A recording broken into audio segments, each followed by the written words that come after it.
주시는 말씀은 요한복음 4장 43절부터 54절까지입니다. 요한복음 4장 43절부터 54절까지 같이 읽습니다. 이틀이 지남에 예수께서 거기를 떠나 갈릴리로 가시며 친히 증언하시기를 선지자가 고향에서는 높임을 받지 못한다 하시고 갈릴리에 이르심에 갈릴리인들이 그를 영접하니 이는 자기들도 명절에 갔다가 예수께서 명절 중 예루살렘에 사신 모든 일을 보았음이더라. 예수께서 다시 갈릴리 가나에 이르시니 전에 물로 포도주를 만드시는 곳이라. 왕의 신하가 있어 그의 아들이 가버나움에서 병들었더니 그가 예수께서 유대로부터 갈릴리로 오셨다는 것을 듣고 가서 청하되 내려오셔서 내 아들의 병을 고쳐주소서 하니 그가 거의 죽게 되었습니다. 예수께서 이르시되 너희는 표적과 기사를 보지 못하면 도무지 믿지 아니하리라. 신하가 이르되 주여 내 아이가 죽기 전에 내려오소서. 예수께서 이르시되 가라 내 아들이 살아있다 하시니 그 사람이 예수께서 하신 말씀을 믿고 가더니 내려가는 길에서 그 종들이 오다가 만나서 아이가 살아있다 하거늘 그 낫기 시작한 때를 물은즉 어제 7시에 열기가 떨어졌나이다 하는지라.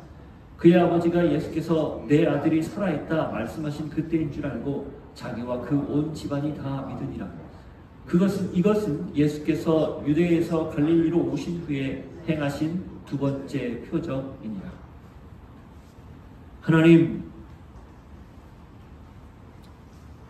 우리가 믿은 대로 반응할 수 있는 그런 결단과 고백이 오늘 말씀 앞에서 다시 새로워지는 은혜가 있게 하여 주옵소서. 예수 이름으로 기도하옵나이다. 아멘. 흔히들 믿습니다 이런 말을 입버릇처럼 많이 합니다. 참 좋죠. 믿는다는데 뭐가 문제입니까? 그런데 이게 만일에 종교적 습관에서 상투적인 말로 하는 것이다 라고 생각하는 거라면 좀 심각하게 고민해 봐야 됩니다. 엄밀히 따지면 믿지 않는 것일 수도 있어요. 그러니 믿는다고 아주 우겨넣듯이 그렇게 고백하는 거일 수 있거든요.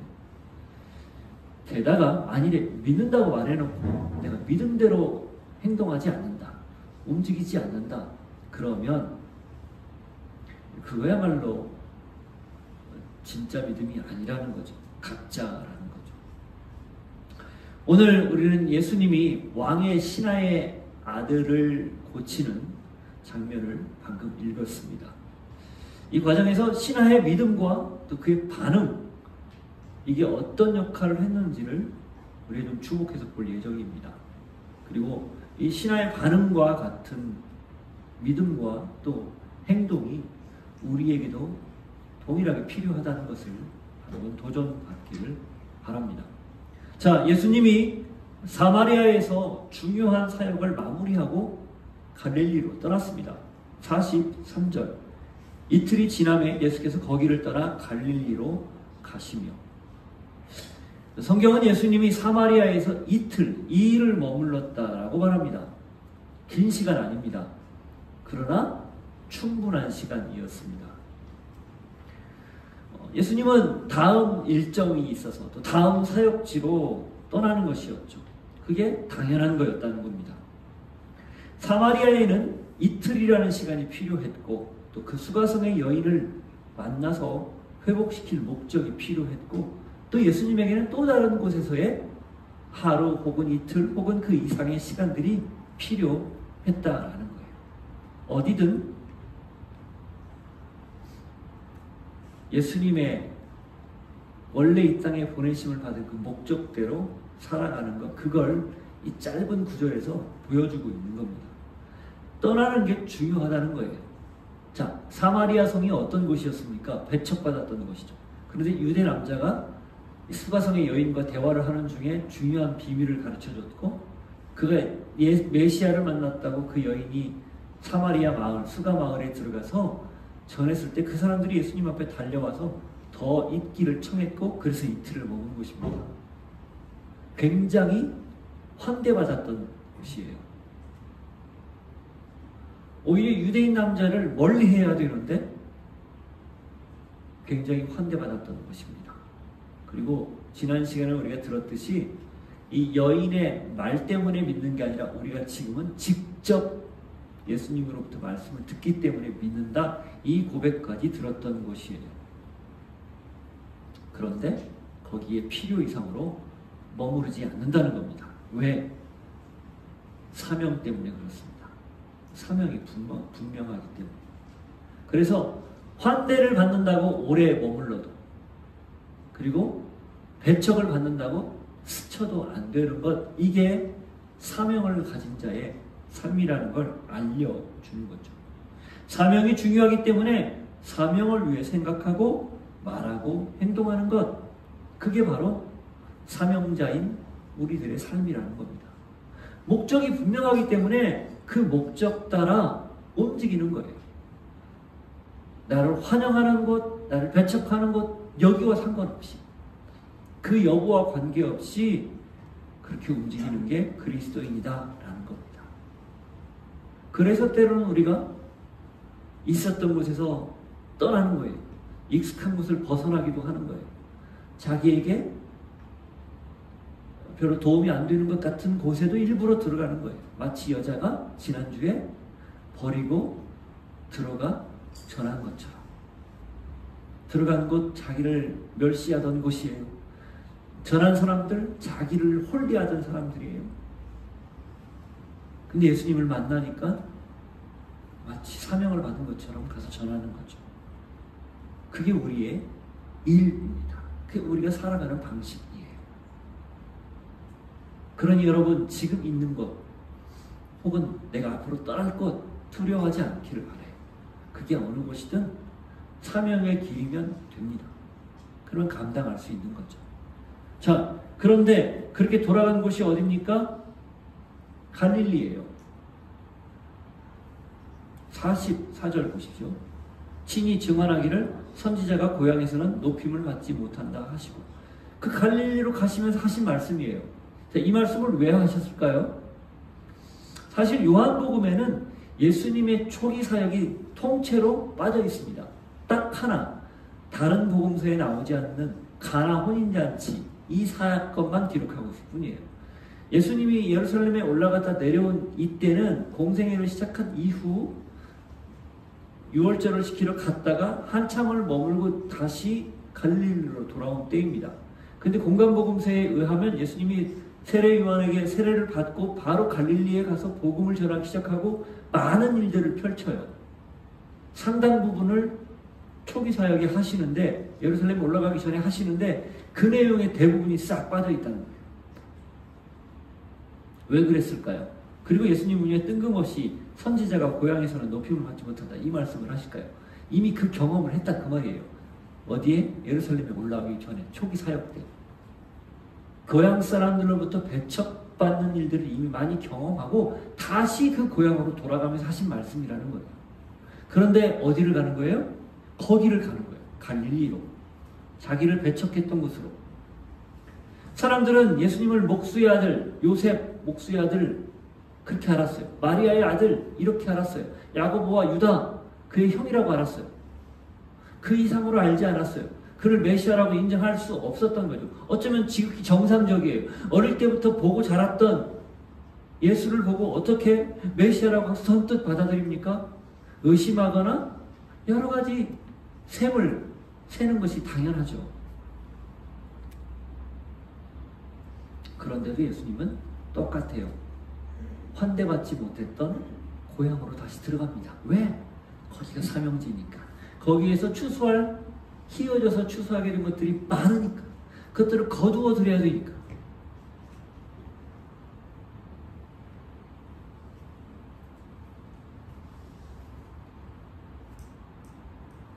우리 역시 마찬가지예요. 환영받지 못해도 하나님이 그곳에 분명한 마음을 가지고 있다면 기꺼이 들어가야 합니다.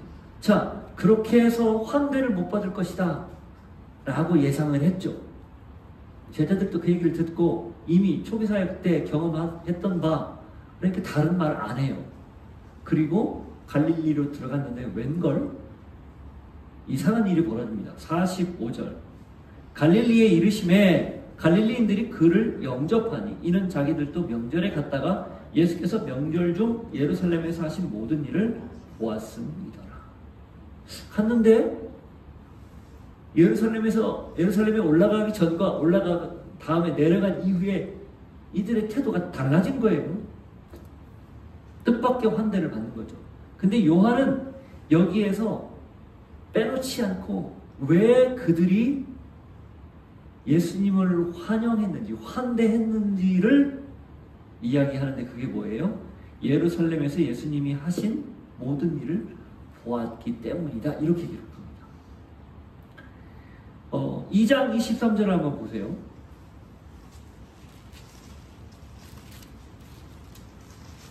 짤막하게 이렇게 기록하고 있죠. 6월절에 예수께서 예루살렘에 계시니 많은 사람이 그의 행하시는 표적을 보고 그의 이름을 믿었으나 표적이 무언지 구체적으로는 이야기하지 않았어요. 그러나 표적을 보고 많은 사람들이 예수 이름을 믿었다 이렇게 설명하고 있죠. 아마도 그 갈릴리 사람들도 당연히 명절 때 예루살렘에 올라갔을 것인데 자기 고향 사람 예수가 하는 이적 표적을 보고 이상하다. 저가 진짜 선지자인지도 모르겠다라고 생각했더라는 거예요. 그러니 먼저 돌아와서 소문을 냈고 그 소문이 퍼졌고 사람들이 이전과는 달리 보고 있는 겁니다.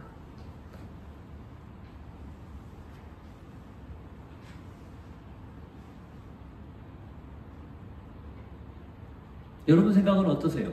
이 갈릴리 사람들의 반응이 지금 정상적입니까? 아니면 비정상적입니까? 정상적이에요. 다시 말하면 그들은 처음에는 표적을 보이지 않았기 때문에 믿지 않았고 이제는 예루살렘에 올라가서 표적을 보았기 때문에 믿는 거예요. 이게 여느 사람들의 일반적인 반응이라는 거예요. 그런데 여기서 우리가 한 가지 짚고 넘어갈 게 있습니다. 바로 직전에 예수님이 이틀간 머물렀던 사마리아 사람들은 어떤 반응을 보였느냐는 거예요. 자, 이 4장 앞부분, 그러니까 27절부터 42절까지의 내용 중에 사마리아 그 수가 마을의 사람들에게 예수님이 이적을 행했다, 표적을 보였다, 이런 내용이 없습니다. 단지 말씀하신 걸 듣고 이제는 그 말씀 때문에 내가 믿는다, 이 말만 있어요. 자, 그들은 특별하게 표적을 보지 않고 이적을 보지 않았는데도 믿었다는 뜻이죠. 사실 사도 요한은 이걸 기록하면서 이 사마리아 수가성의 그 사람들과 이 갈릴리 유대인들을 대조하고 있는 거예요. 유대인들은 표적을 봐야 믿는 거예요. 말 그대로. 그러나 그들이 천대하고 무시했던 사마리아 사람들은 말씀만으로도 믿는 거죠. 여러분, 믿음이 뭘까요? 보고, 듣고, 경험하고 믿는 것이 믿음입니까? 아니면 보지도 않고 듣지도 못하고 경험하지도 못했지만 믿는 것이 믿음입니까? 이거 심각하게 생각해 봐야 돼요. 표적을 보여주면 누가 못 믿습니까? 다 믿죠. 근데 그 믿음이 정말 지속될까요? 표적이 없으면, 사라지면. 왜 예수님이 쉬운 방법으로 전도하지 않고 이렇게 이 말씀을 전하는 전도의 미련한 방법으로 예수님을 전하게 했을까요? 그걸 거치고 고민하고 믿어야 그 믿음은 흔들리지 않기 때문이에요. 짠 하고 나타나서 내가 2000년 전에 십자가에 못 박혔던 예수다라고 손, 발 다 보여주고 흔적 보여주고 죽은 사람 살려내고 수많은 일들을 하면 사람들 다 믿겠죠. 그러나 인간의 죄성은요, 그러면 다 믿을 것 같죠. 지나면, 익숙해지면 안 믿습니다. 기적조차 일상이 되어버리면 안 믿어요.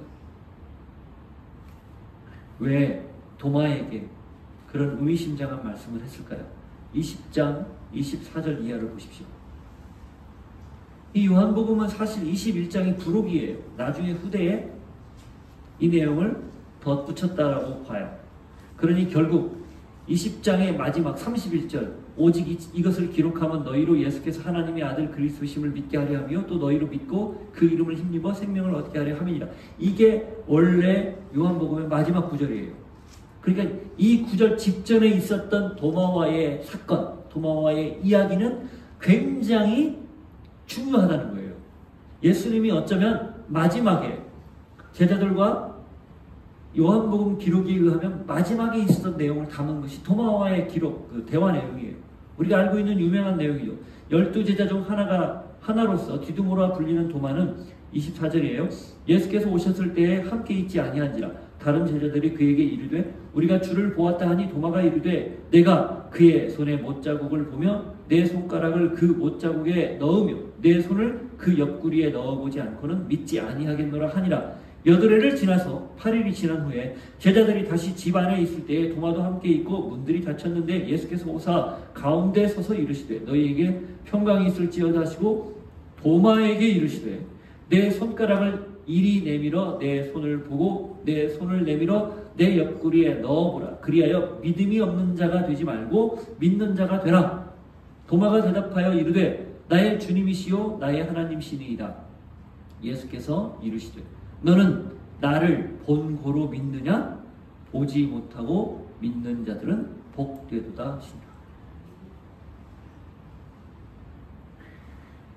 이게 마지막 말씀이셨어요. 왜?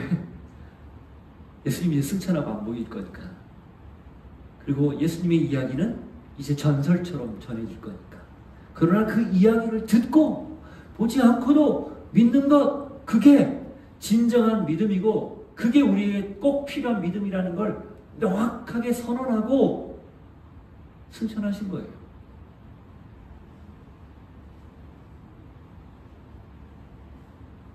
우리는 갈릴리 유대인 같은 믿음을 가졌습니까? 아니죠. 그런 믿음으로 가장한 믿음을 가졌습니까? 아니면 사마리아인들 같이 말씀을 듣고도 기꺼이 믿는 믿음을 가졌습니까? 그거 꼭 물어보셔야 돼요. 스스로에게.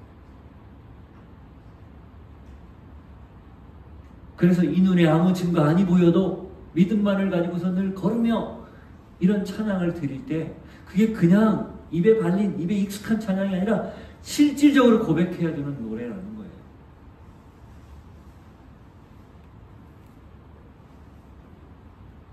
요한이 이 45절에 명절의 이적을 보고 믿고 환대했다. 이 말을 굳이 쓴 것 우리에게 도전하는 거예요. 당신들 혹시 그런 거 아닙니까?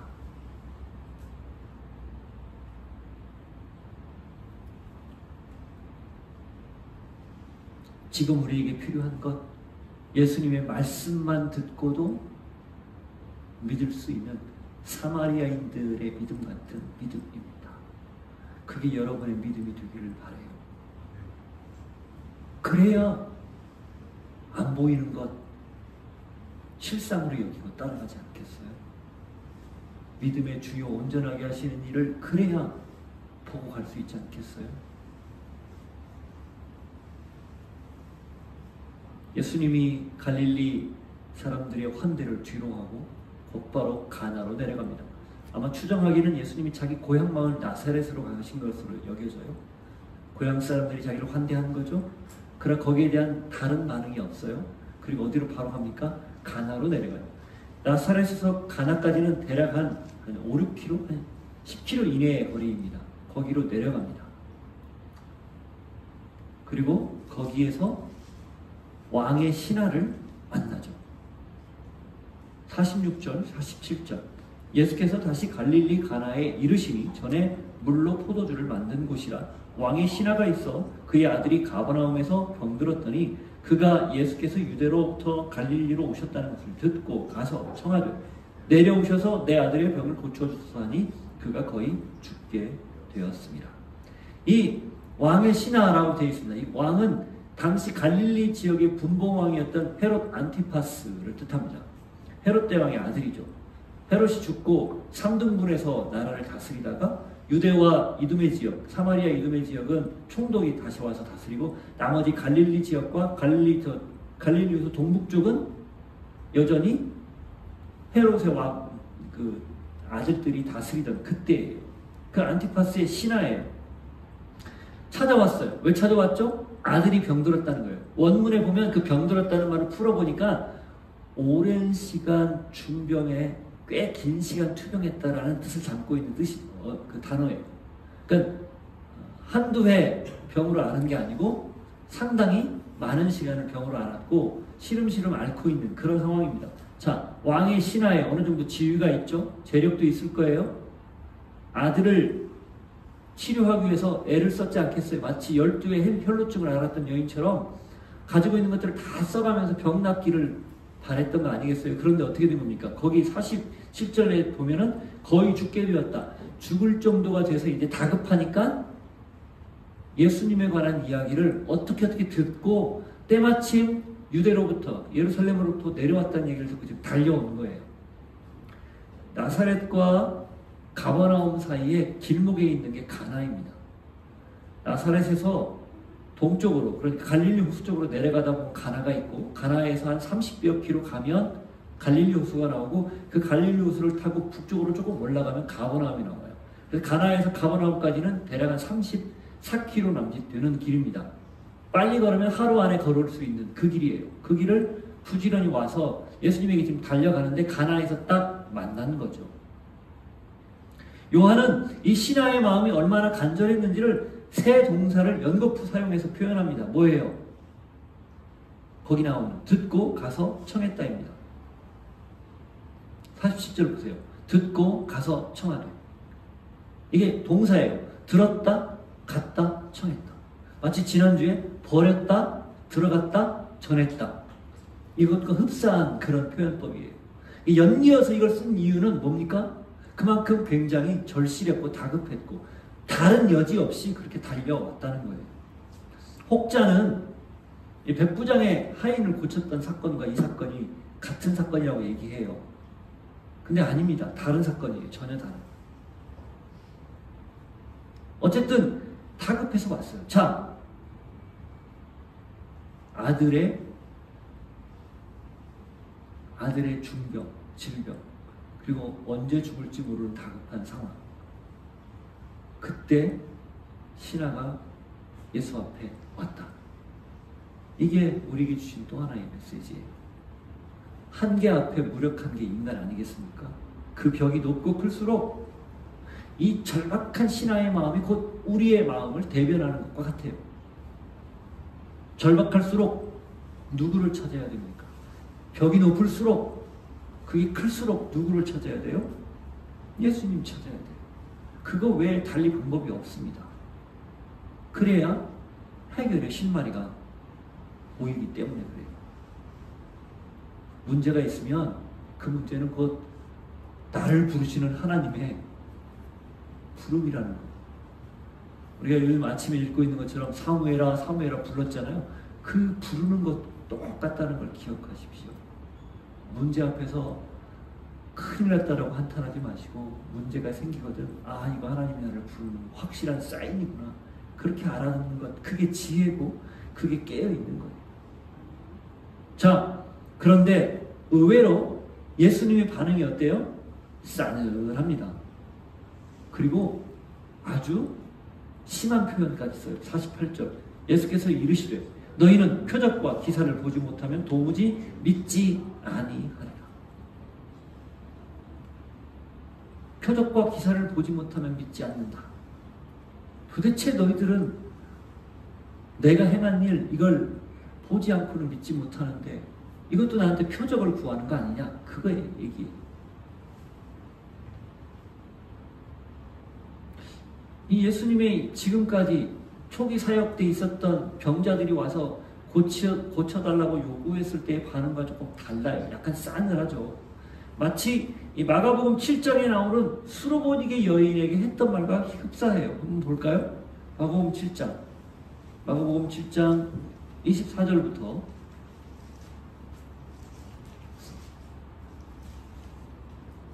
예수께서 일어나사 거기를 떠나 두로 지방으로 가서 한 집에 들어가 아무도 모르게 하시려 하나 숨길 수 없더라. 이에 더러운 귀신 들린 어린 딸을 둔 한 여자가 예수의 소문을 듣고 곧 와서 그 발 아래에 엎드리니 그 여자는 헬라인이요 수로보니게 족속이라. 자기 딸에게서 귀신 쫓아내 주시기를 간구하거늘 예수께서 이르시되 자녀로 먼저 배불리 먹게 할지니 자녀의 떡을 취하여 개들에게 던짐이 마땅치 아니하니라. 이게 무슨 말이에요? 이 수로보니게 두로 이렇게 되어 있는데, 두로는 갈릴리 북쪽으로 있는 그 지중해 해안에 있는 큰 해안 도시입니다. 무역 도시예요. 굉장히 번성한 곳이고, 이 여자를 헬라인이라고 표현합니다. 수로보니게 족속이라고 표현해요. 이방인이라는 거죠. 근데 예수님이 조용히 가서 거기에 지금 머물고 있는 거예요. 근데 찾아온 거죠. 내 어린 딸이 귀신 들렸는데 고쳐달라고. 그러니까 예수님의 대답이 뭐예요? 자녀로 먼저 배불리 먹게 할지니. 이게 무슨 말이냐? 자기 유대인들, 이방인에게 이런 혜택을 주는 건 내가 원치 않는다, 이 말이에요. 오, 예수님 되게 시니컬하시죠. 자녀의 떡을 취해서 우리 유대인들에게 해야 될 일을 떠나서 개에게, 표현 쓰는 거 보세요. 개들에게 던짐이, 이방인들에게 던짐이 마땅치 않다. 굉장히 좀 기분 나쁜 표현이에요. 이거 읽다 보면 예수님이 왜 이런 얘기를 했을까? 이게 갸우뚱할 때가 있어요. 근데 그 다음 28절 뭐라고 그래요? 여자가 대답하여 이르되 주여 올소이다마는, 당신 말 맞다는 거예요. 상 아래 개들도 아이들이 더 먹던 부스러기를 먹나이다. 개들이 상 아래에 있는데 상에서 떨어뜨리는 부스러기 요거 주워 먹지 않습니까? 그러니 나에게 그거라도 좀 주세요. 기가 막힌 믿음 아니에요? 어쩌면 예수님이 이 여인의 이 믿음을 끌어내시기 위해서 자극했는지도 몰라요. 만일에 여인이 야, 내 개들에게 던지는 거 마땅하지 않아. 아 그래요? 그럼 알았어요. 잘났어 하고 멈춰버렸으면 일어나지 않을 일이에요. 그런데 그거라도 먹겠다라고 겸손하게 예수님의 능력을 인정하고 엎드린 믿음, 그것 때문에 딸아이가 나왔잖아요. 마치 그것처럼 예수님이 어쩌면 이 신하의 믿음을 시험했는지도 모르겠어요. 도무지 이적이나 표적을 보지 못하면 믿지 못하는 이 사람들하고 일갈했을 때 이 신하의 반응이 어떻습니까? 49절 신하가 이르되 주여 내 아이가 죽기 전에 내려오소서. 물러나지 않는 거예요. 괜찮다는 거죠. 그런 말 들어도 좋으니까 내려오기만 하십시오. 그러면 내 아이 살겠습니다. 사실 이 말이죠. 여러분, 이게 필요해요.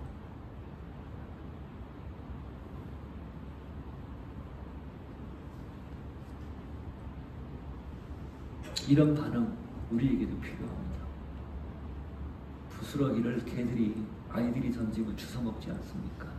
그러니 제발 도와주십시오.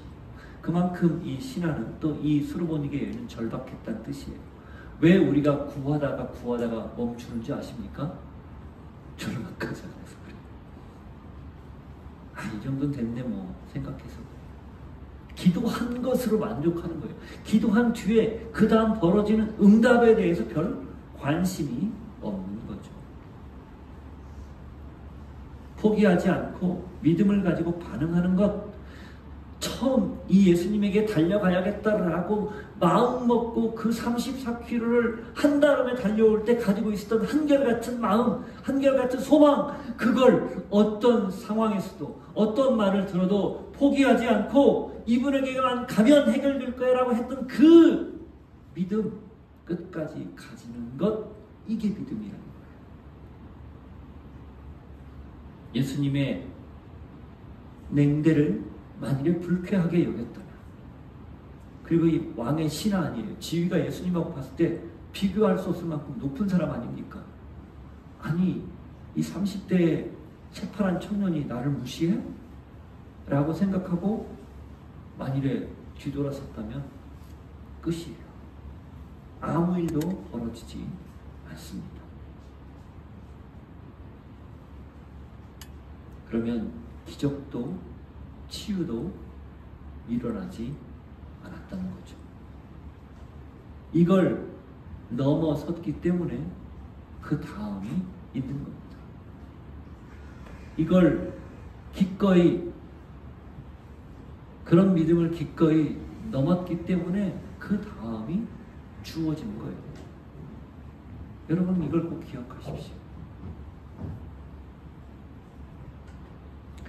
엘리사로부터 요단강에 7번 몸을 씻으라고 들었던 나아만, 그가 그 말을 듣고 어떤 반응을 보였죠? 야, 우리나라에 다메섹에 강이 없어서 이 하찮은 요단강에 내가 몸을 7번이나 씻어? 말도 안 되는 소리 하지마. 그랬을 때 종들이 그래도 한번 해보시죠 라는 말을 듣고 씻었을 때 병이 나았잖아요. 엘리사가 왜 그렇게 요단강에 가서 7번 씻으라고 말했을까요? 아마 이 나아만은 그 선지자가 와서 자기에게 뭐 소원을 하든지 안수를 하든지 무슨 무언가 행위를 해서 고칠 줄 알았던 거죠.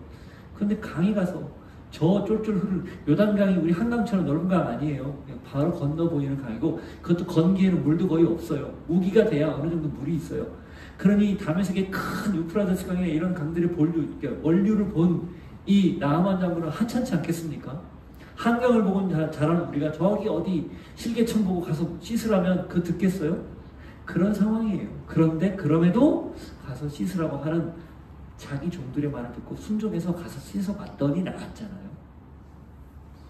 그 다음이 내가 가지고 있는 자존심, 경험, 나의 어떤 이성, 학습된 모든 그동안에 배웠던 교육, 이런 것들을 뛰어넘어야 주어진다는 겁니다. 신화도 마찬가지고 수르보니게 여인도 마찬가지고 이 나아만도 마찬가지예요. 동일하게 우리도 마찬가지입니다.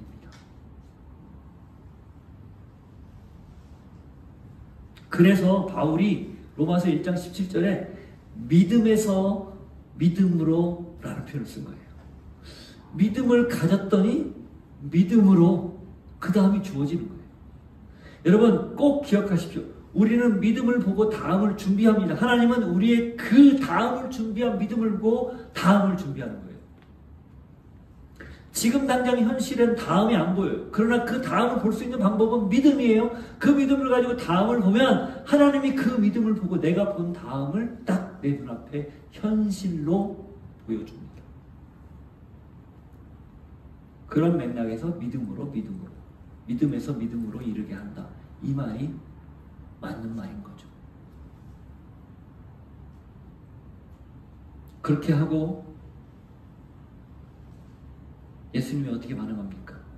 다음을 준비했더니 50절 앞부분, 예수께서 이르시되 가라 내 아들이 살아있다 하시니. 그래도 내려가기를 요청했더니 예수님이 뭐라고 말씀하신 거예요? 네 아들이 살아있다. 그 앞에 뭐라고 얘기한 거예요? 가라. 믿음으로 반응했더니 즉시 역사가 일어나는 거예요. 가라 내 아들이 살아있다. 이 신하에게 이게 복음입니다.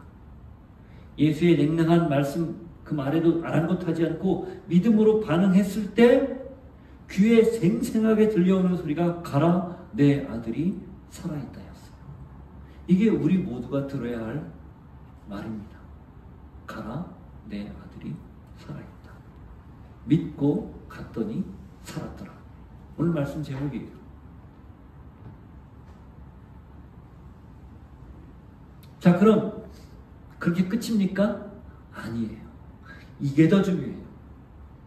믿고 살았더라가 아니라 믿고 갔더니 살았더라예요. 50절 뒤에 그 사람이 예수께서 하신 말씀을 믿고 가더니 가라 그랬잖아요. 가야 돼요. 살아있으니까. 어디로 가는 거예요? 가버나움으로. 누구에게?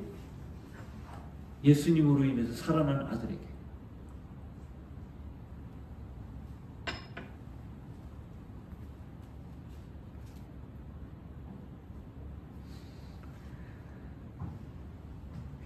믿기만 하면 뭐 합니까? 믿음대로 반응하거나 행동하지 않으면 아무 소용이 없습니다. 자, 예수님이 뭐라고 말했어요? 가라 얘기했죠. 그러니 어떻게 해야 돼요? 가야 돼요. 그런데 가지 않고 버티면 어떻게 돼요? 아무 일도 일어나지 않는 겁니다.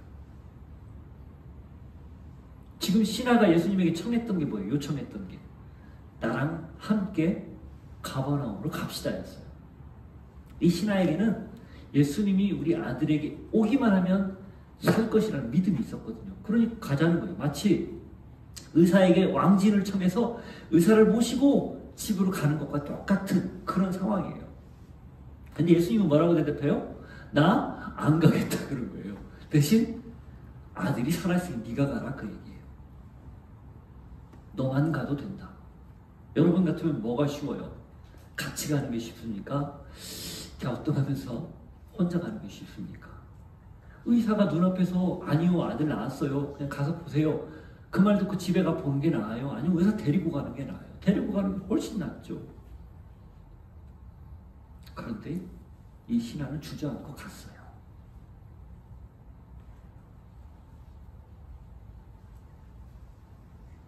믿고 간 것이죠. 믿고 반응한 거예요. 믿고 행동한 겁니다. 자기가 바랐던 그것과 완전히 상반되는 것인데 그는 믿고 움직였습니다. 이게 핵심이에요. 우리가 믿는다고 말하면서 반응하지 않고 행동하지 않고 이거 믿음 따로 행동 따로예요. 믿음 따로 반응 따로 이거 가짜예요. 이거 믿음 아닙니다. 그냥 신념 체계일 뿐이에요. 신념과 믿음은 달라요. 믿음은 분명히 하나님이 약속하신 말씀을 믿고 그것이 내 삶의 사건이 되는 걸 아는 거고, 신념은 내가 알고 있는 걸 믿는 걸 뿐이에요. 내 의지와 내 생각과 내 경험과 내가 가지고 있는 것들을 종합해서 이건 믿겠구나 라고 생각하는 거예요. 말씀을 근거로 믿는 것과 내가 안에서 내가 가지고 있는 것을 믿는 것 그 차이예요.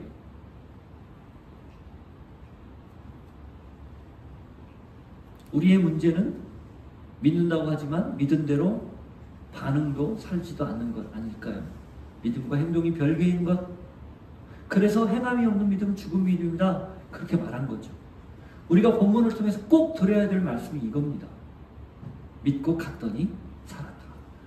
믿었더니 살았다가 아니라 믿고 갔더니 살았더라. 믿고 가면 기적이 일어나는 거예요. 믿고 가야 살아나는 겁니다.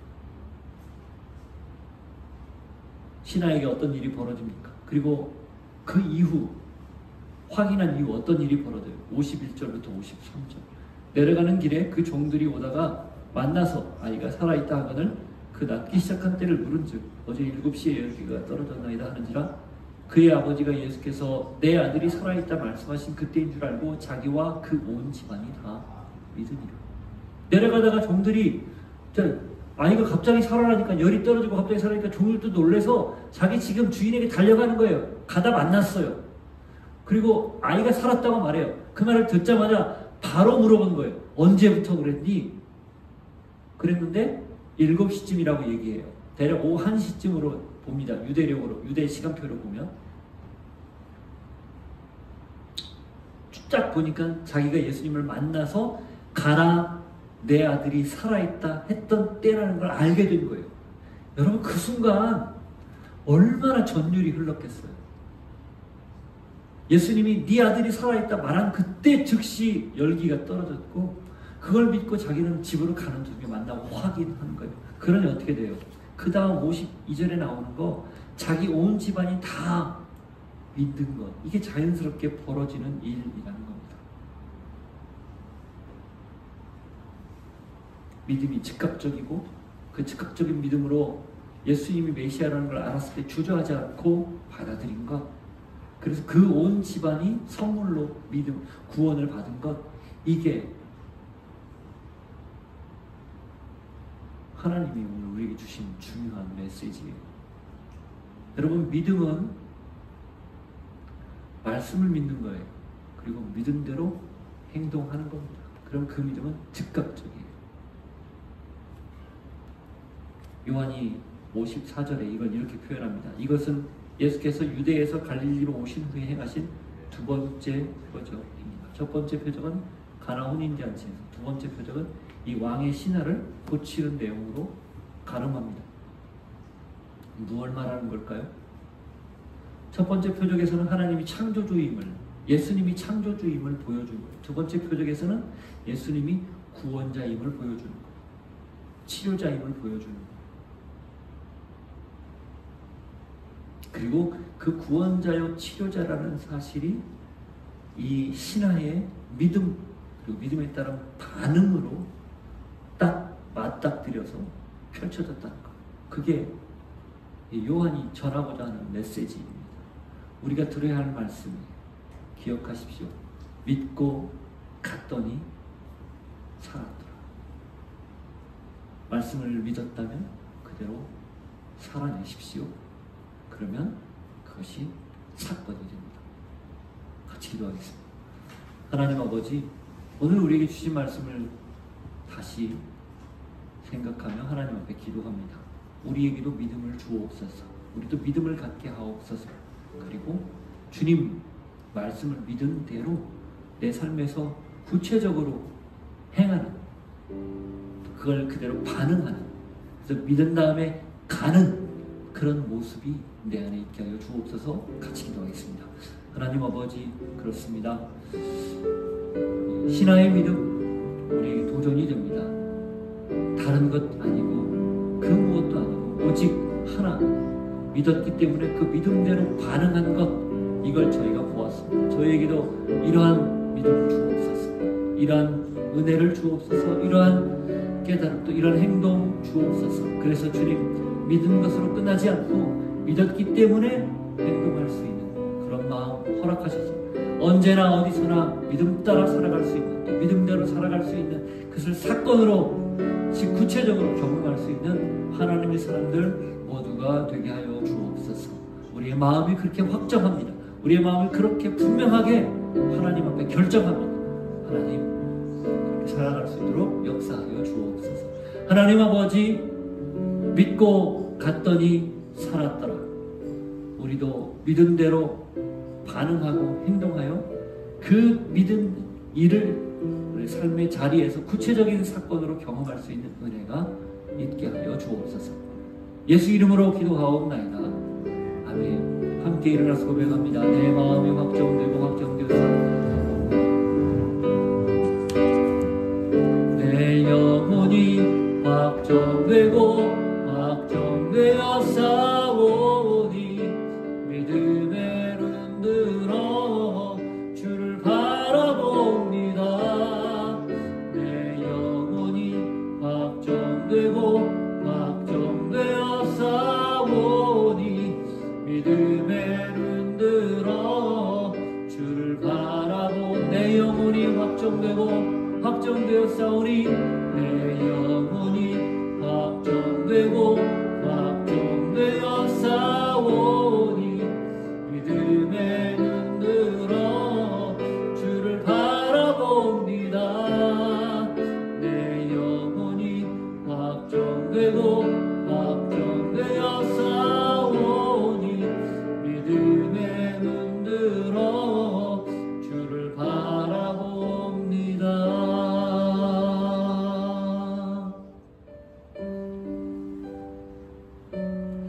한계에 부딪혔기에 예수님 앞에 나옵니다. 내 힘으로 할 수 없기에 주님 앞에 나옵니다. 말씀 앞에 엎드립니다. 그럴 때마다 말씀하여 주옵소서. 그리고 그 말씀을 저희가 믿음으로 아멘 하게 하옵소서. 그렇게 했다면 믿은 대로 살아가게 하옵소서.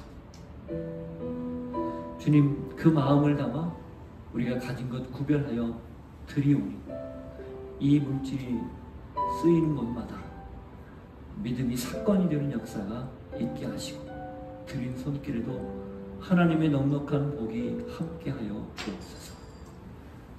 지금은 예수 그리스도의 은혜와 하나님 아버지의 사랑과 성령님의 교통하심이 믿고 갔더니 살았더라. 이 말씀 기억하며 믿음대로 살아낼 때 그것이 기적이 되고 사건이 되는 그 현장 속에 있기를 소망합니다. 결단하고 고백하는 주의 백성들 머리 위에, 오늘의 삶의 자리 위에 이제로부터 영원토록 함께 하시기를 간절히 축원하옵나이다. 아멘.